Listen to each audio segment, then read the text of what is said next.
Hi guys, welcome to my channel. Hope you all are doing good. Guys, आज की video में मैं आप लोगों के साथ शेयर करने वाली हूँ कि लेबर रूम में क्या क्या होता है और जितनी भी प्रेग्नेंट लेडीज़ हैं उनके लिए ये वीडियो बहुत ही हेल्पफुल होगा। और जो भी एक्सपेक्टेड हैं, जिनकी डिलीवरी होने वाली है, वो भी ये वीडियो को ज़रूर देखें। इस वीडियो में जो मैं अपना पर्सनल एक्सपीरियंस है वो मैं आप लोगों के साथ शेयर करूँगी। जैसे ही हम प्रेगनेंसी का 9वां महीना शुरू हो जाता है, उसके बाद आपको कभी भी हॉस्पिटल जाना पड़ सकता है। तो बहुत सारे लोगों के दिमाग में क्या होता है, बहुत सारे क्वेश्चंस चल रहे होते हैं जिनके जवाब ना तो वो अपने डॉक्टर से पूछ पाते हैं डर के कारण और घबराहट के कारण, ना ही उन सवालों के जवाब उन्हें अपने घर वालों से मिल पाते हैं। तो ऐसे ही सवालों के जवाब आज मैं आपको देने वाली हूँ यहाँ पर, क्योंकि मेरी प्रेगनेंसी में भी ऐसे ही हुआ था। मुझे बहुत सारे क्वेश्चंस दिमाग में आते थे, लेकिन मुझे अपने डॉक्टर से पूछते हुए काफ़ी डर लगता था। मुझे लगता था कहीं मैम मुझे डांट तो नहीं देंगी, और घर वालों से भी मैं थोड़ा सा हेजिटेट हो जाती थी, तो मैं उनसे हेजिटेशन के मारे पूछ नहीं पाती थी। तो ऐसे ही जो क्वेश्चन मेरे माइंड में चलते थे, जाहिर सी बात है जो प्रेग्नेंट लेडीज़ हैं, स्पेशली जिनकी फर्स्ट डिलीवरी होने वाली है, उन लोगों के दिमाग में भी ऐसे सवाल चल रहे होंगे जिनके जवाब उन्हें नहीं मिल पाते। तो आज की वीडियो में मैं आप लोगों को ऐसे ही सवालों के जवाब दूंगी, और लेबर रूम में आपके साथ क्या क्या होता है, और क्या आपके घर वालों को वहाँ पर अलाउ किया जाता है, या XYZ जो भी चीज़ें होती हैं लेबर रूम में एक पेशेंट के साथ, वो सारी चीज़ें मैं आज आपके साथ इस वीडियो में शेयर करूँगी। तो मेक श्योर वीडियो को एंड तक देखें, और जिन लोगों ने अभी तक चैनल सब्सक्राइब नहीं किया है, please subscribe to my channel and hit the bell button to get notification. So guys, without any further delay, let's move on to the video. Guys, सबसे पहले तो मैं आपको बता दूं, जैसे ही आपकी 37th वीक प्रेगनेंसी का कंप्लीट होता है, उसके बाद आपके डॉक्टर आपको खुद ही बोल देते हैं कि कभी भी एनी टाइम 24 आवर्स में कभी भी सुबह दोपहर शाम किसी भी टाइम आपको लेबर पेन उठ सकता है। और लेबर पेन अगर इंटेंस हो जाता है, ट्रू लेबर पेन है, तो आपको कभी भी हॉस्पिटल में एडमिट करना पड़ सकता है। तो 37th वीक के बाद पहली बात तो एकदम सतर्क रहें। जैसे ही आपको लगता है कि कुछ भी चीज़ें आपके साथ हो रही हैं, जो भी सिम्टम्स होते हैं, जो कि ऑलरेडी मैं अपनी वीडियोज़ में बता चुकी हूँ, इस तरीके की कोई भी चीज़ हो रही है, तो तुरंत आपको अपने डॉक्टर को कॉल करके हॉस्पिटल में एडमिट हो जाना है। अब मैं बताती हूँ कि आपके साथ जब आप डिलीवरी के लिए लेबर रूम में एडमिट हो जाते हैं, हॉस्पिटल में एडमिट हो जाते हैं, उस टाइम पे एक पेशेंट के साथ क्या क्या चीज़ें होती हैं। मैं पर्सनली अपनी बात करूँ तो मुझे पहली डिलीवरी में बहुत ज़्यादा डर लग रहा था। कोविड भी था, फैमिली बिल्कुल भी अलाउड नहीं थी, मिलना मिलना कुछ भी नहीं, नथिंग। और डर इसलिए भी लग रहा था कि पहली डिलीवरी थी, बहुत डर था कि पता नहीं क्या होगा, पता नहीं डॉक्टर्स क्या करेंगे मेरे साथ, पता नहीं कितना पेन होता होगा, बहुत सारी चीज़ें सवाल मन में चल रहे होते हैं। एक तरफ डर भी होता है और एक तरफ घबराहट, सवालों का पिटारा आपके साथ होता है, जिसका उस टाइम पे आप किसी से पूछ भी नहीं सकते, क्योंकि आप ऑलरेडी इतनी परेशानी में होते हो। तो मेरे साथ भी यही हुआ था। तो सबसे पहले मैं आपको बताती हूँ लेबर रूम में होता क्या है। जैसे ही आपको लेबर पेन आते हैं और आप एक बार हॉस्पिटल में एडमिट हो जाते हैं, सबसे पहले क्या किया जाता है, मैं आपको गाइस बिल्कुल विस्तार में बताऊंगी, बिल्कुल डीपली बताऊंगी। तो मेरी एक एक चीज़ को आप बड़े ध्यान से सुनिएगा। सबसे पहले होता है, जैसे ही आप लेबर रूम में एक बार आपको एडमिट कर लिया जाता है, पहली चीज़ होती है आपका पेपर वर्क जो होता है, वो आपके हस्बैंड या आपके साथ जो भी आपके इन लॉज या जो भी होंगे XYZ रिस्पॉन्सिबल पर्सन, वो आपका पेपर वर्क एक तरफ करा रहे होंगे। अब हम बात करते हैं पेशेंट की। तो जब डॉक्टर को लगता है कि पेशेंट को सच में अब एडमिट करना है और अब डिलीवरी का टाइम पास आ गया है, तो उस टाइम पे सबसे पहले जो चीज़ें करते हैं डॉक्टर, वो ये करते हैं, आपकी जो भी ज्वेलरी होती है, आपकी रिंग, आपके बैंगल्स, आपके ईयररिंग्स, आपकी बिछिया, जो भी आपने ऑर्नामेंट्स पहने होते हैं, गोल्ड हो या आर्टिफिशियल हो, सिल्वर हो, डायमंड हो, वट इट इज़, डॉक्टर आपका सारा सामान उतरवा के और आपके घर वालों को सौंप देते हैं। आपके कोई भी ऑर्नामेंट्स लेबर रूम में अलाउड नहीं होते हैं। सेकंड चीज़ जो होती है वो ये होती है कि आपके जो भी क्लोथ्स होते हैं, वो सारे क्लोथ्स डॉक्टर आपके चेंज करवा देते हैं, और जो उनकी लेबर रूम की ड्रेस होती है, मैटरनिटी का जो गाउन होता है, वो आपको पहना दिया जाएगा, और बाकी आपके सारे जो कपड़े हैं वो आपके घर वालों को दे दिए जाएंगे। इवन जो आपकी लॉन्ड्रीज़ होती हैं, लॉन्ड्रीज़ मीन्स अंडरगारमेंट्स जो आपके होते हैं, वो भी आपके उतरवा दिए जाते हैं और आपके घर वालों को दे दिए जाते हैं। दूसरी चीज़ ये होती है। तीसरी चीज़ क्या होती है कि डॉक्टर आती हैं और वो आपको एक नर्स आएगी, डॉक्टर नहीं सॉरी, एक नर्स आएंगी, वो आपसे थोड़े से सवाल जवाब करती हैं, और उस टाइम पे आपको बिल्कुल भी झूठ नहीं बोलना है, सारे सवालों के बिल्कुल सही सही जवाब देने हैं। जैसे कि आपका ब्लड ग्रुप, आपका वेट, आपका BP चेक होगा, सारी चीज़ें चेक होंगी। और उस टाइम पे डॉक्टर आपसे ये भी पूछता है, आपका पहले कभी मिसकैरेज हुआ है, फर्स्ट प्रेगनेंसी है, ये सेकंड प्रेगनेंसी, तो उस टाइम पे थोड़े से क्वेश्चंस आपसे पूछे जाते हैं, और एक नर्स ना अपने फाइल में नोट कर रही होगी। तो वहाँ पे आपको बिल्कुल भी झूठ नहीं बोलना है। आपकी पहले कोई सर्जरी हुई है, माइनर मेजर जो भी हुआ है, आपको सब कुछ नर्स को बताना होता है। उसके बाद क्या किया जाता है, आपके जो लेबर पेन्स आ रहे होते हैं, उनको और बढ़ाने के लिए, और ज़्यादा इंटेंसिटी हाई करने के लिए आपको ड्रिप्स चढ़ाई जाती हैं। तो नर्स आएगी, नर्स आपके यहाँ पर एक कैनुला लगाएगी, और जब वो दवाइयाँ चढ़ती हैं, जब वो ड्रिप्स चढ़ती हैं, गाइस यू वोंट बिलीव इतना गंदा पेन होता है, इतना गंदा पेन होता है। जिस लेबर पेन से आप ऑलरेडी जूझ रहे होते हो, जो लेबर पेन आपको अंदर ही अंदर खा रहा होता है, आप बिल्कुल बर्दाश्त करने की क्षमता चली जाती है, वो लेबर पेन और ज़्यादा बढ़ाया जाता है। तो एक तो पेन आपको पहले से ही था, ऊपर से आपको पेन बढ़ाने की और ज़्यादा ड्रिप्स चढ़ा दी जाती है। उसके बाद क्या होता है, अगर आपने अपने प्राइवेट पार्ट्स के हेयर रिमूव नहीं किए हैं, या अगर करे भी हैं, डॉक्टर को लग रहा है कि ये बिल्कुल क्लीन नहीं है, तो वहाँ पर नर्स आपके जो प्राइवेट पार्ट के हेयर्स होते हैं उनको रिमूव करती हैं।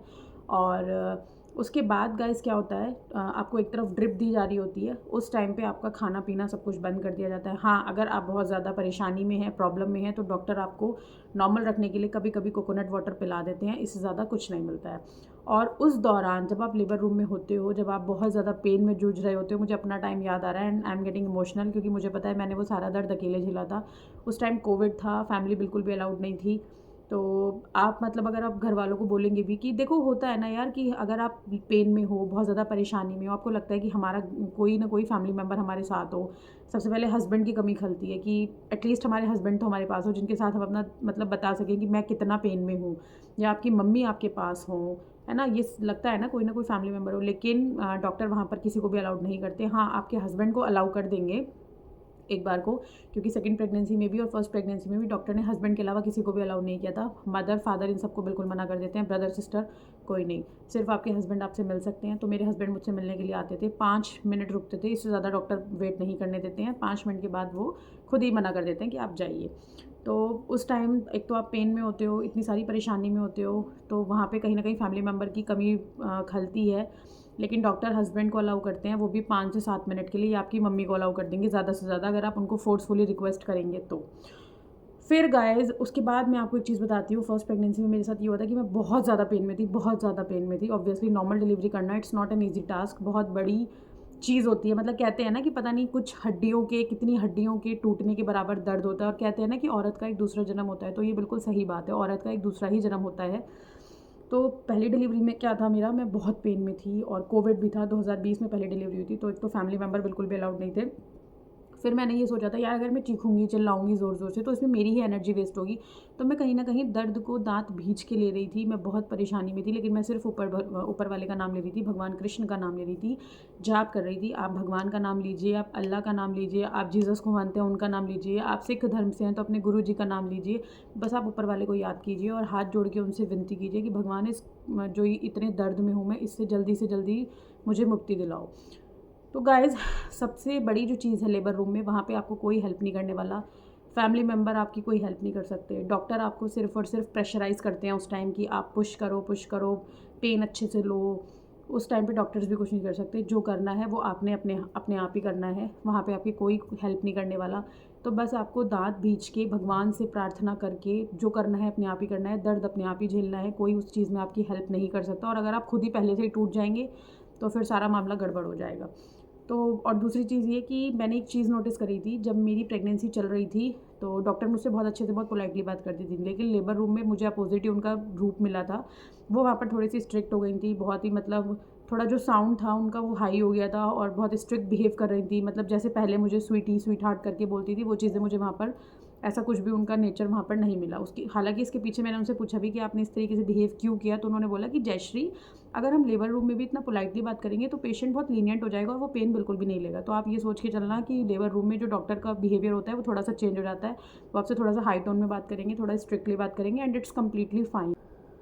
उसके बाद गाइज एक तरफ तो आपको दवाइयाँ चढ़ ही रही हैं लेबर पेन बढ़ाने की, जो आपको ड्रिप्स लगती हैं वो तो चलती रहती हैं। और जब बीच बीच में क्या होता है, डॉक्टर्स आते हैं और वो चेक करते हैं कि सर्विक्स का भी माउथ जो है वो कितना ओपन हुआ है। डॉक्टर को जैसे ही लगता है 9 to 10 सेंटीमीटर डायलेट हो गया है सर्विक्स, वैसे ही तुरंत डॉक्टर आपको लेबर रूम से तुरंत ही डिलीवरी रूम में ले जाते हैं, और वो एक स्ट्रेचर पे लिटा के आपको लेके जाएंगे। और फिर जब आप डिलीवरी रूम में पहुंच जाते हैं, वहाँ पर मतलब मेरी तो इतनी भी हेल्प नहीं की थी, मैम ने बोला था आपको खुद ही इस बेड से उतर के उस बेड पे जाना है। हालांकि मुझे उतरना नहीं था, बेड बिल्कुल पास पास में थे, तो मैं सिर्फ एक बेड से दूसरे बेड पे मतलब थोड़ा सा बैठ के और शिफ्ट हो गई थी। तो डॉक्टर्स वहाँ पे बिल्कुल भी आपको मतलब मैं मान के ही चलिए सपोर्ट नहीं करते हैं, सिर्फ इसलिए ताकि आप अंदर से और वीक ना हो जाओ, कहीं आप थोड़ा बहुत प्यार में आके बिल्कुल लीनियंट ना हो जाओ। तो इसलिए डॉक्टर्स वहाँ पे थोड़ा हाई टोन में आपसे बात करेंगे, थोड़ा स्ट्रिक्ट हो जाएंगे, तो उस चीज़ को बिल्कुल भी माइंड नहीं करना है, वो आपकी भलाई के लिए ही है, ताकि आप पेन अच्छे से लो और आपकी नॉर्मल डिलीवरी हो जाए। और गाइस वहाँ पे तो जैसे ही मेरे वो पेन्स बढ़ने लगे थे, उसके बाद डॉक्टर्स आई और डॉक्टर ने मैम, और वहाँ पर डॉक्टर की टीम होती है, एक ही गायनेकोलॉजिस्ट नहीं होती, उनके साथ 1-2 गायनेकोलॉजिस्ट भी होती हैं और 2-3 नर्सेज़ होती हैं आपका ध्यान रखने के लिए।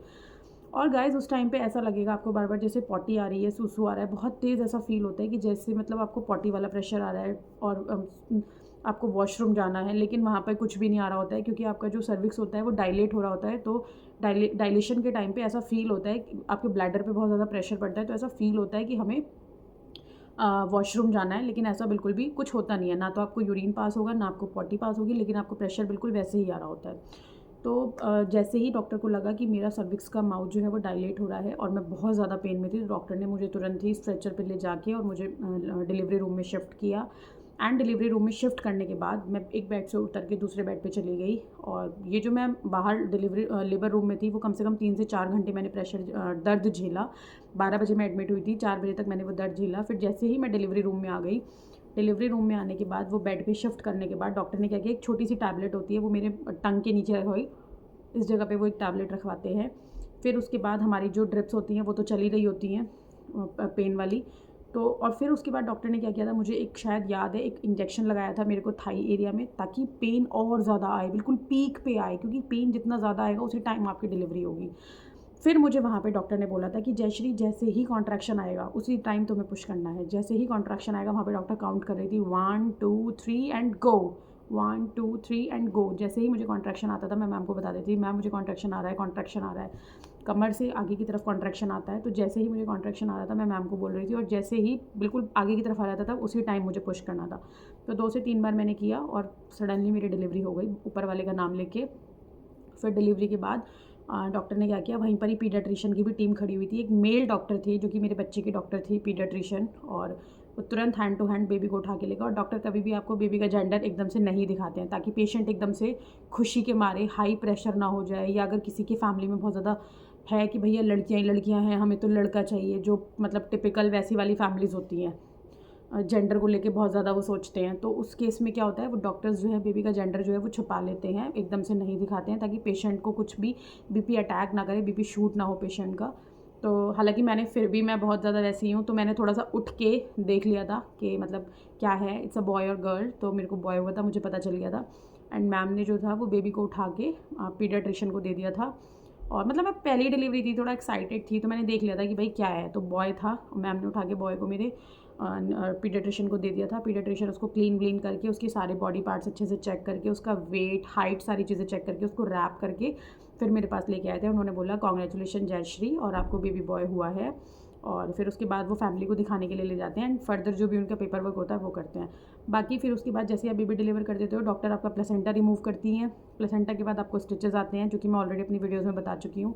स्टिचेस के बाद आपको पूरा नैपी वगैरह पहना के, आपको पूरा क्लीन करके, आपका गाउन चेंज करा के, और उसके बाद आपको दोबारा से उसी स्ट्रेचर पे लेटा के और आपके डिलीवरी लेबर रूम में शिफ्ट कर दिया जाता है। और लेबर रूम में शिफ्ट होने के बाद डॉक्टर वेट करते हैं कि आपको पहले यूरिन पास होगा, उसी के बाद आपको रूम में शिफ्ट किया जाएगा, तब तक आपको रिकवरी रूम में रखा जाता है। तो जैसे ही आपको 2 से 4 घंटे के बीच में यूरिन पास हो जाता है, डॉक्टर को लगता है अंदर से सारी चीज़ें ठीक है बिल्कुल, यूरिन पास होने के बाद आपको नॉर्मल रूम में शिफ्ट कर दिया जाता है, जो भी आपके पैकेज में होगा।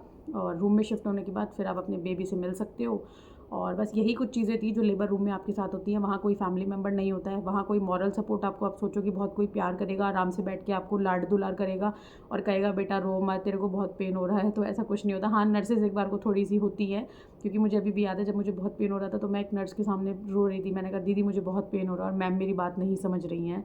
तो उसने कहा था कि बेटा मैं तेरा प्रॉब्लम समझ सकती हूँ, और हर लेडी के साथ ये चीज़ होती है, बस तू भगवान का नाम ले और सोच ये जल्दी से ये फ्री हो जाए इस चीज़ से।